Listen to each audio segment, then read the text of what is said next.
Global পয়েন্টের পক্ষ থেকে আপনাদের সবাইকে স্বাগত জানাচ্ছি। ইরানের বিরুদ্ধে যুক্তরাষ্ট্র ব্যাপক সামরিক কার্যক্রম চালাচ্ছে। এই অভিযানে ব্যবহার করা হচ্ছে অত্যাধুনিক যুদ্ধবিমান, ড্রোন এবং মিসাইল সিস্টেম সহ 2 দশকের বেশি বিভিন্ন ধরনের অস্ত্র। মার্কিন বাহিনী একযোগে আকাশ, সমুদ্র এবং ভূমি থেকে কার্যক্রম পরিচালনা করছে। এতে ব্যবহৃত যুদ্ধবিমানগুলোর মধ্যে রয়েছে B-1, B-2 বোম্বার, F-35 এবং F-22। এছাড়াও বিভিন্ন ধরনের ড্রোন এবং আধুনিক ক্রুজ মিসাইল ব্যবহৃত হচ্ছে।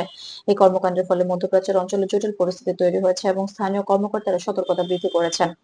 ইরানি কর্তৃপক্ষের মতে, যুক্তরাষ্ট্রের এই অভিযান সীমান্তবর্তী এলাকায় তল্লাশি ও নজরদারির মাধ্যমে পরিচালিত হচ্ছে। তবে পশ্চিমা মিডিয়া ও আন্তর্জাতিক সংবাদ সংস্থা এখনো সরাসরি আক্রমণের কোনো প্রমাণ নিশ্চিতভাবে প্রকাশ করেনি। জাতিসংঘ সহ আন্তর্জাতিক মহল এ ধরনের কর্মকাণ্ড পর্যবেক্ষণ করছে এবং ইরান নিরাপত্তা ও সীমান্ত রক্ষা নিয়ে উদ্বেগ প্রকাশ করেছে। বিশেষজ্ঞরা বলছেন, এই ধরনের কার্যক্রমের ফলে সামরিক তৎপরতা বেড়ে গেলেও কোনো প্রমাণিত আক্রমণ এখনো নিশ্চিত হয়নি। এছাড়াও মার্কিন ও ইরানি পক্ষ উভয়ই এই পরিস্থিতিতে কূটনৈতিক যোগাযোগ বজায় রাখার চেষ্টা করছে, যাতে আরো গুরুতর জটিল পরিস্থিতি এড়ানো যায়।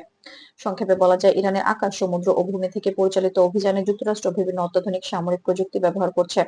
এই কার্যক্রম আন্তর্জাতিক পর্যবেক্ষণে রয়েছে এবং অঞ্চলটিতে সতর্কতা অব্যাহত আছে। এ ছিল গ্লোবাল পয়েন্টের পক্ষ থেকে আজকের প্রতিবেদন। সাবস্ক্রাইব করতে ভুলবেন না এবং নতুন আপডেটের জন্য বেল আইকনটি অন করে রাখুন।